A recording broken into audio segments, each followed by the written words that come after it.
The story of the Archons is similar to what Don Juan talked about in The Active Side of Infinity by Carlos Castaneda.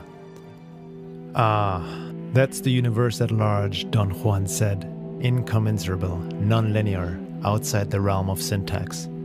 The sorcerers of ancient Mexico were the first ones to see those fleeting shadows, so they followed them around. They saw them as you're seeing them, and they saw them as energy that flows in the universe. And they did discover something transcendental. They discovered that we have a companion for life. We have a predator that came from the depths of the cosmos and took over the rule of our lives. Human beings are its prisoners. The predator is our lord and master. It has rendered us docile, helpless. If we want to protest, it suppresses our protest.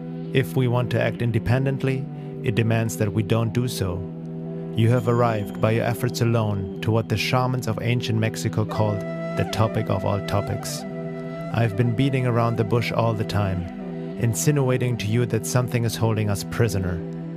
Indeed, we are held prisoner. That was an energetic fact for the sorcerers of ancient Mexico. Why has this predator taken over in the fashion that you're describing, Don Juan? I asked. There must be a logical explanation. There is an explanation, Don Juan replied, which is the simplest explanation in the world. They took over because we are food for them, and they squeeze us mercilessly because we are their sustenance. Just as we rear chickens in chicken coops, the predators rear us in human coops. Therefore, their food is always available to them. No, no, no, I heard myself saying. That is absurd, Don Juan.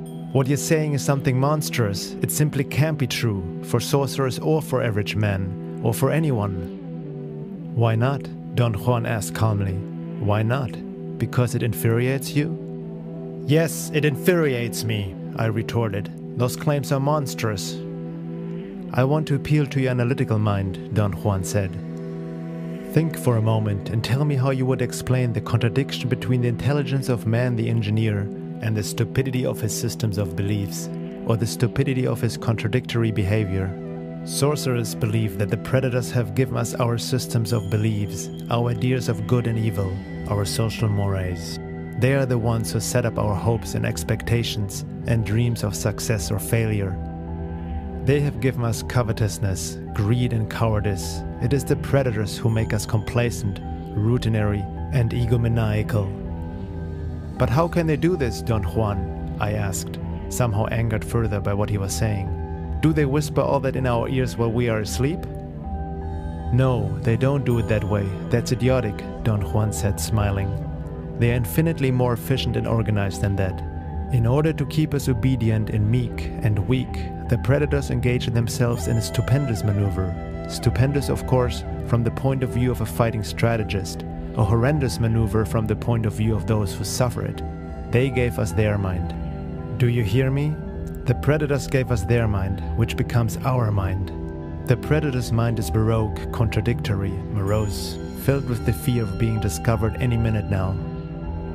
I know that even though you have never suffered hunger, you have food anxiety, which is none other than the anxiety of the predator who fears that any moment now its maneuver is going to be uncovered and food is going to be denied. Through the mind, which after all is their mind, the predators inject into the lives of human beings whatever is convenient for them. And they ensure, in this manner, a degree of security to act as a buffer against their fear.